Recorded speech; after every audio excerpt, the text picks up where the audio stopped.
Hey everyone, thanks for joining me. Thanks for taking time out of your busy day to listen to some of the things that have been going on in my head that I think are good to talk about. I think they're beneficial for emotional resilience and just for well-being. Um, I have to tell you though, I had this outline of things I was going to talk about, and it was going to touch on perception and agency, which I think I'll come back to because it kind of is the foundation for our experience in life. But I was able to have a Zoom call with a Buddhist monk 2 days ago. His name's Thupten Jinpa, and I will put his name in the notes, or I'll put it somewhere that you guys can kind of reference him and see his content. But it was really good, and I feel like it'd be a missed opportunity if I didn't speak about some of the things that he brought up. Um, I've naturally been interested in Buddhism. I think there's a lot of goodness to offer. I think sometimes there's hesitation to look at other beliefs in fear of abandoning what we have already believed to be true. But actually, what I found is that it enhances my belief in my own religion, and I'm just taking the best of what everybody has to offer and putting it together. And honestly, sometimes concepts that I'd learned in the LDS church that weren't necessarily clear to me have been built upon by somebody else's experience outside of the church. And so I just value so much everybody's experience. And I think it's really puzzle pieces coming together to create a whole. And I just feel like if truth is spoken, you feel it and you know it's true.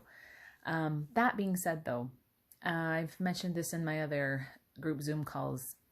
Whatever content is being brought to you, I like to look at ourselves as a temple, and there's things brought to the doors of our temple, and we don't necessarily have to take everything inside. We can leave some things at the door. So if there are some things that you hear and you're just like, I don't know, or if it doesn't resonate with you, or if it's not something that you want to work through at the moment, you can just leave it there.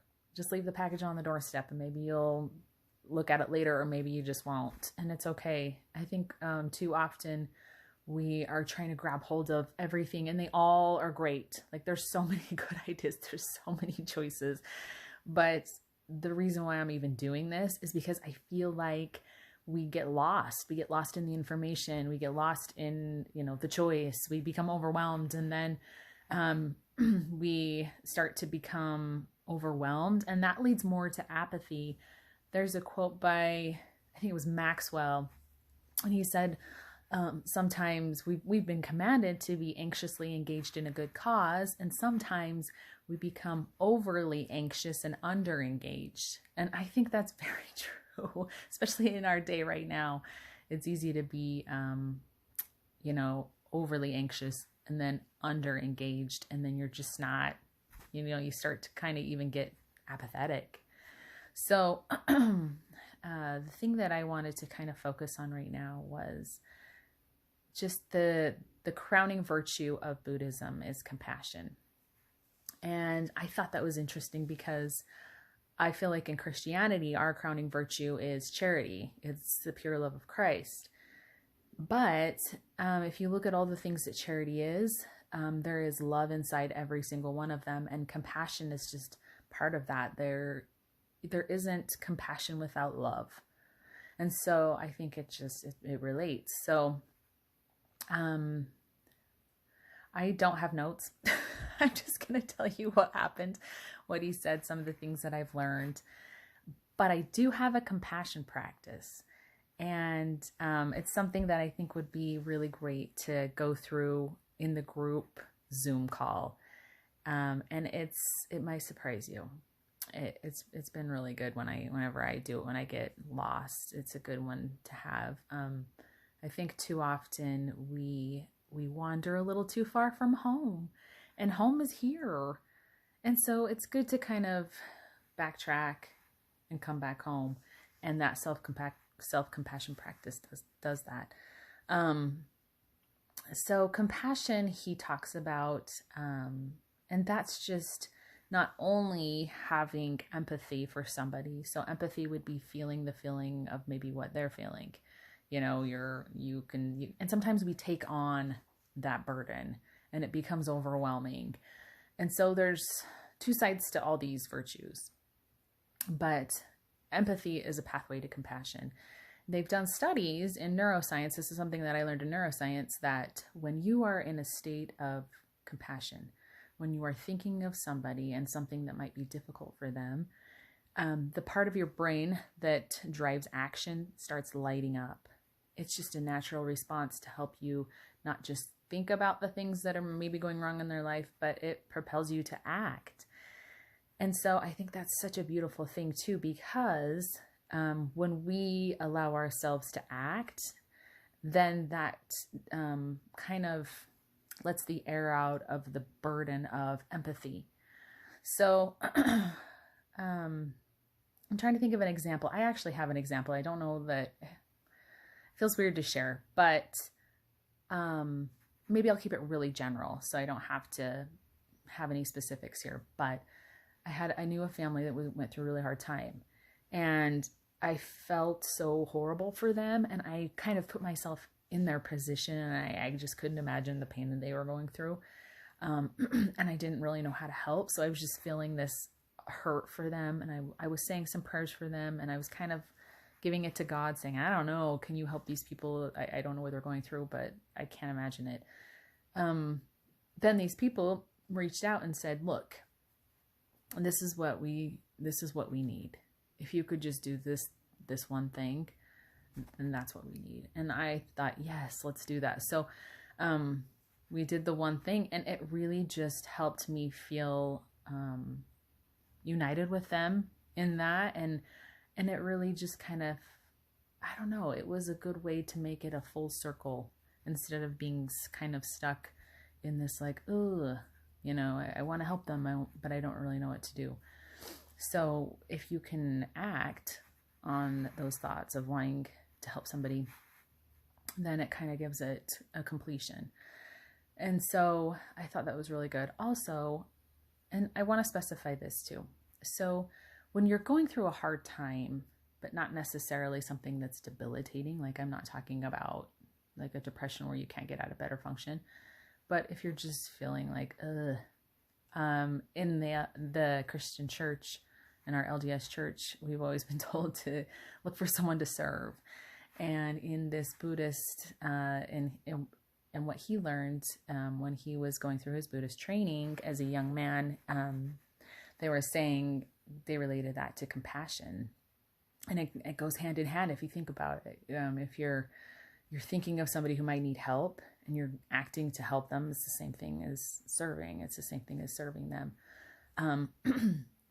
And he talks about how that is a cure too, to get you out of the downside of your life. And how it does this is it gives you an opportunity to step outside of your circumstance and do something altruistic, which naturally boosts, you know, the endorphins, and it naturally gives you good feelings. And then you're able to kind of look back on your issue or your situation that you were in that was causing you so much grief and stress, and you're not in it. You can look at it as an observer, and you have a better perspective on what that is and how to deal with it. And I just thought that was so beautiful too, it's like a 2-for-1. It's like a win-win. You're kind of stepping outside of yourself, helping somebody else, but then you're able to kind of look back on your own situation and see where, you know, maybe you could do something with it. Maybe it gives you inspiration. Also, it kind of, it's a buffer against loneliness. And I think that's something that's been so prevalent, obviously, lately, is just a feeling of loneliness. And I think you can be around a lot of people and still feel totally alone. And so I think there's a second step to that. I think just being around people, just cohabiting with family, I don't know that that's enough sometimes. Sometimes we need to take that a step further and think of ways that we can serve, or even just like have compassion for whatever situation they're in and have that connection. And that's another thing too. It kind of helps us realize that humanity is this all-encompassing thing. We're all in it together. We're all dealing with hard things. And it helps to remind us of that. And some people are going through a lot harder things than we are, and it kind of puts us back into check that way too. It also cultivates resilience. And I thought this was, it was kind of interesting. It really does. It fosters courage. It takes some faith and it takes some courage to step outside of yourself and to do something for somebody, because you constantly are questioning, oh, is this really what they need? Is this, should I do this? I don't really know. But I think if we follow those good feelings, it's just going to lead us to something good. And every good thing comes from God. So if you're thinking, if I do this and it equals this good outcome, then try it. Let's see. I'm trying to think of what else he was talking about that I thought was so good.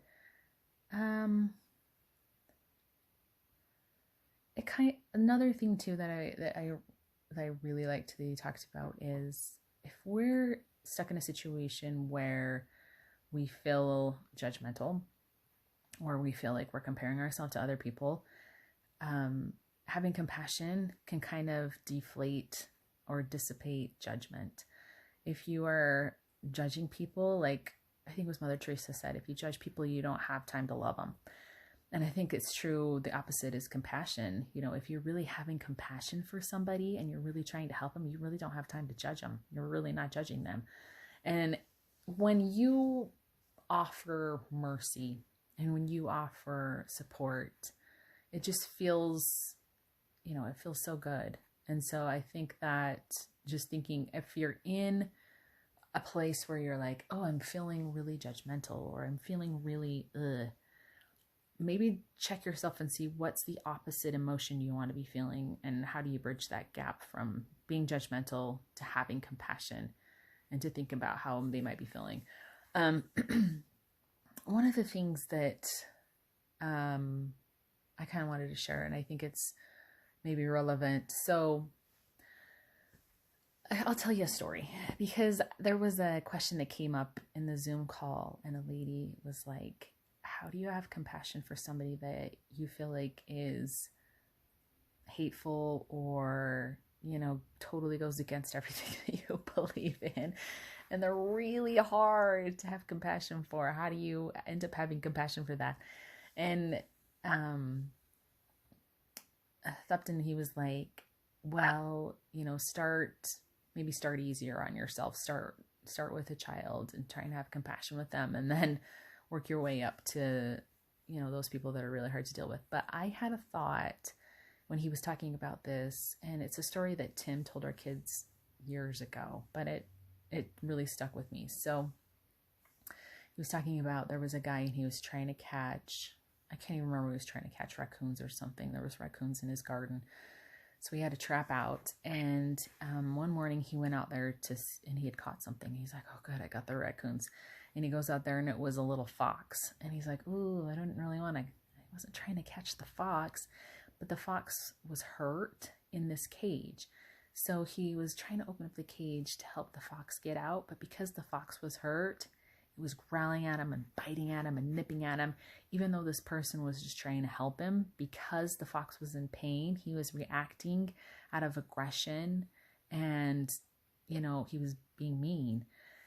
And it's such a good analogy for humans too, because it's very true. Like, if you're trying to help somebody and you see somebody suffering, they're hurt, but they're kind of reacting out of, they're being mean or being aggressive, or they're being like confrontational. I think you need to take a step back and realize that they're hurting. And that's a place where you can start to cultivate compassion. Is just realizing, the person must be reacting this way because they're in pain. And so I think that's a good way to kind of look at issues like that. There's a lot of examples. I mean, even Hitler, if you read his history, his mom, got pregnant by his uncle, and he was the child of that. And he hated that he had that incest blood in him, and it just like everything drove him to be mean and hateful, but it was because he had a pretty terrible childhood and his circumstances were pretty terrible. I mean, doesn't justify anything that he did. I obviously don't want to allude to that at all. But I think with even these people in our lives who really test us and we just can't figure them out, and why are they fighting against us? And I mean, it could be our kids, you know? Why does my daughter attack me every time I'm trying to help her or anytime I want to talk to her? And I think there's pain there, and it could be something that you're saying is triggering something in them that's causing them pain. So I think it's good to just give them space and then come at it with a place of compassion. In our Zoom call, we will be doing a compassion practice, and I'm going to do probably 2 different ways because I don't want to overlook the fact that we need compassion for ourselves.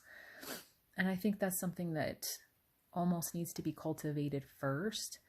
If we're not having compassion for ourselves, it's very hard to give somebody something that we don't have. So if you're feeling very judgmental of yourself, if you're attacking yourself, if you're entertaining thoughts that are very negative, then we need to kind of take some steps back and give ourselves some love and compassion. And then once you do that, and once you really feel that love and compassion, it's so much easier to give, and you want to give it because it feels so good. So anyway, that was kind of the synopsis of this Zoom call. It was really good. So as you watch this video, just let me know kind of what your thoughts are, maybe some ideas that you had around compassion. Maybe how does it relate to charity? Is there a bridge we can kind of gap there between their crowning virtue being compassion and ours being the love of God and mankind? How do they relate? And in that vein, how do we cultivate more? Like, how do we love God better and others better? I think that the love's in us already, but I think we need to train it. I don't think that everything comes as naturally as we expect it to, and that there's work to be done. So that's a couple things I just wanted to leave you with. But